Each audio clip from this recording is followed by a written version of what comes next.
Happy Monday, Lions Nation, and today's video, we're going to do the latest Lions rumors here. Going to go over some articles here, talk about what is being talked about by our beloved Detroit Lions, and give you the latest updates on everything that is going on. But before we get into this bad boy, if you're a Detroit Lions fan, you want to hear from perspective from a fan like myself, because I am a fan, or a former player like Herman Moore, go ahead and subscribe to the channel. Let's get into Lions rumors.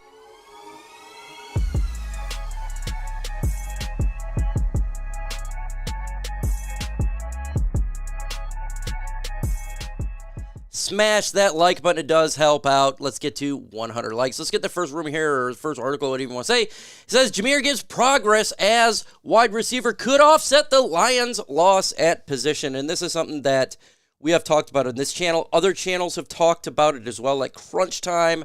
And I'm sure everybody, a lot of people's talked about that Jahmyr Gibbs could step in with the loss of Josh Reynolds. And I do think he's going to take some snaps. I don't think it's just going to be all Jahmyr Gibbs. I think it's going to be a collective here.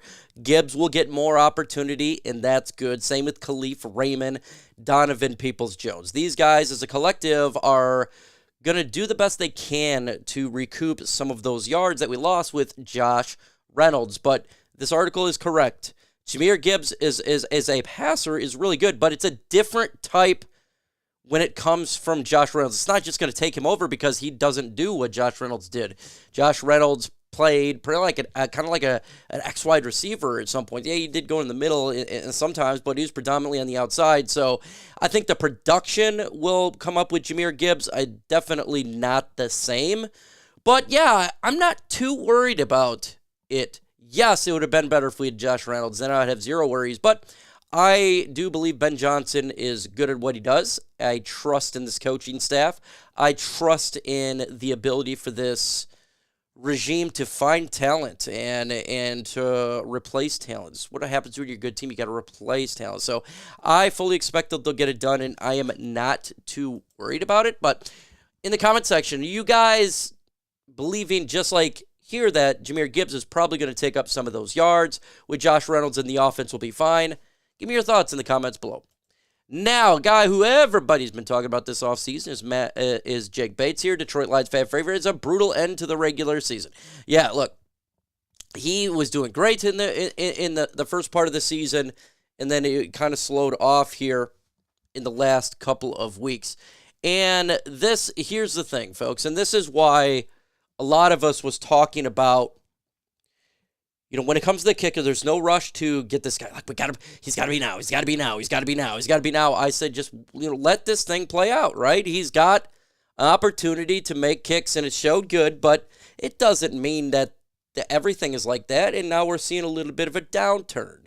Do I still want to say, no, do not bring him on? Absolutely not. I want more competition. And so, if they want to bring him in for competition, by all means, do that. Just let the best man win. But I know a lot of people were saying, we got to sign him right now, and was going crazy. And I'm just like, just be patient, folks. We can be patient here. But look, he's missed a couple last brutal end of the season. It is what it is. And so I'm not too concerned about if the Lions still want to bring him in. Go ahead and do it. See what the competition is. But this is why I always say, preach patience. Patience. Just because in the beginning it happens doesn't mean at the end it's going to be like that. Now, this article is absolutely funny, and I'm kind of shocked how they worded this here. Detroit lands an undesirable spot in ESPN's FPI projection. Now, when I read this title here, I assumed, boy, they must think that the Detroit Lions are going to be terrible this year. Undesirable. Man, like, what are they, like 20 or 30 or something here? Like, what? Are these guys, ESPN, just killing us? Then I actually went through the article. So, Detroit Lions land an undesirable spot in ESPN's projection. Detroit Lions land number 4 on FPI ratings for the NFL season to make it to the big game. We're the 4th franchise out of 32 to projected to win or to get to the big game here. And I don't think that's undesirable at all. I think that's extremely desirable. There's only 3 other teams they have ahead of us. And guess what? I not going to argue with those three teams why we lost to San Francisco, even though I think we could beat them now. Kansas City, they just won a Super Bowl, right? And the Ravens, they beat us down pretty bad last year, and all those teams got talent. I honestly would probably put the Chiefs at 4, though, and maybe move the Lions up a little bit. I'm not too high on the Chiefs this year. They're having a really bad offseason, and I felt like the Ravens were a better team than they were the 49ers, the Lions. They had more talent, but whatever that happens to playoffs, Mahomes and Kansas City, they're great in the postseason. So you just, even though the talent may be a little bit less, they're excellent in the postseason. So I can understand it, right? So I don't think this is an undesirable spot. I think this is a great spot to be number 4. I think a lot of you guys, even Lions fans, would say, yeah, that's about right. I can see some people saying, like, okay, maybe we're number 2 or number 3, but that's not bad there. Where do you guys think that the Detroit Lions should rank in the NFL, right, to make it to the big game? Lions are ranked 4. I don't have a problem with that for ESPN. Maybe you think it's different. Maybe you think it's lower. Oh, let us know in the comments below. Ben Johnson, and I absolutely love this, he's calling out the false narrative about the Commanders' head coaching job search, and you remember those rumors coming out that, there's some BS rumors and stuff, and this is awesome. He says, there is, in my opinion, some false narratives going out there, Johnson said, Pro Football Talks Portfolio, and it started towards the end of last year. Before I made a decision to pull out, that comes with the territory. I'm good with that. That's part of life in the NFL. So it doesn't affect me. I do feel that people around me, I hate that my family would ever have to read that stuff. Not necessarily the case, but they handled it really, really well. I think I sleep well at night, knowing what happened now. What happened. I'm good there, and people are closest to me. They am who I'm about. Proclaim that there was not guaranteed candidate to become a coach.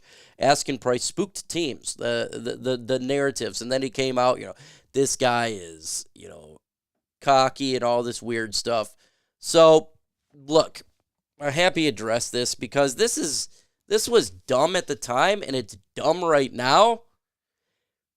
Maybe he likes being an offensive coordinator. You know what? Maybe he just likes Detroit. He likes the position he's at. I can't argue with that. Who out there wouldn't take a promotion if you absolutely love everything that you're at this spot? I know some people that would do that. I really do. I know people out there that would take less money to be happy than take more money and not be happy. And maybe he just likes being here. Or maybe he's just waiting for the absolute perfect situation. He is in no rush. He need not be. Because when he wants to become a head coach, he's going to get it. The guy is a hell of a good coordinator. What if he's not a good head coach, right? What if he's a good coordinator? We've seen that many, many times. Some people may know that about themselves. You know what? I just want to be an OC, and that's it. So I love the false narratives because teams get salty. It was the same thing with the anonymous general manager on the Lions draft, a.k.a. the Green Bay Packers, making up those narratives, and then people run with it thinking that it's true. And that was funny. I loved seeing all the videos. Brad Holmes is cocky. Yeah. And then it ended up being the Green Bay Packers GM. So, look, rumors are just that. They're rumors, and people like to start rumors because they're losers in life. They have nothing better to do, and they are salty. So they cry. That's what happens. And let me know your thoughts in the comments below. If you're on team side Ben Johnson and Brad Holmes, because I sure am. Now, this article here suggests the Lions should trade for T. Higgins. Now, look, fiscally, we have the cap space, right? $40 million in cap right now, post-June. But you got to understand, we got guys we still want to re-sign. Or Lee McNeil, they can actually move that cap to the next year. They want to be fiscally responsible. The Lions are not going to trade for T. Higgins, folks. They're not going to do that. Why is that? T. Higgins wants a gigantic contract. We just gave out a gigantic contract to Amon-Ra St. Brown. I have no idea why these articles keep popping up. I seriously don't. Let me know in the comment section right now. Are you absolutely getting tired of these rumors? Y for yes, N for no. For me, I don't even like talking about it, but I have to because it's out there and I get asked. As soon as a trade rumor comes up for a player, like a T Higgins in this case, I get asked 1,000 times. And I keep telling them I do not believe it to be real. This at all. Because you can't pay everybody monster contracts. You just can't do it. And we got Aiden Hutchinson, Lee McNeil. Those two are coming up.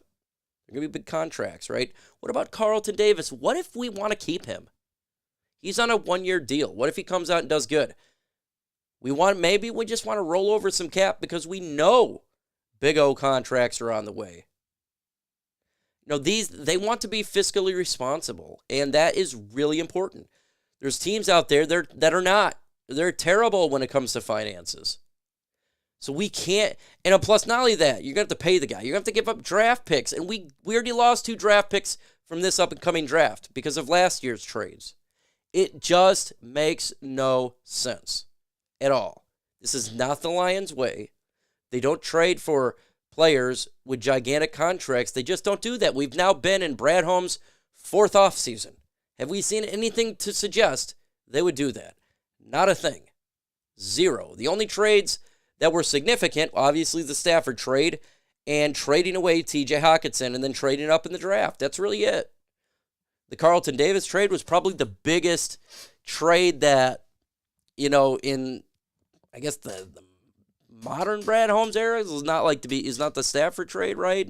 So, and that's not even that big of a one. So, no, it's not going to happen. I don't believe it's going to happen. Don't believe these articles unless you hear it from a legit insider like a Dave Burkett, a Jeff Risdon, the Pride of Detroit or something like that. I wouldn't read into it. Folks, go ahead and hit that like button. Subscribe to the channel. We're going to be live tomorrow at 1 p.m. With that said, folks, adios.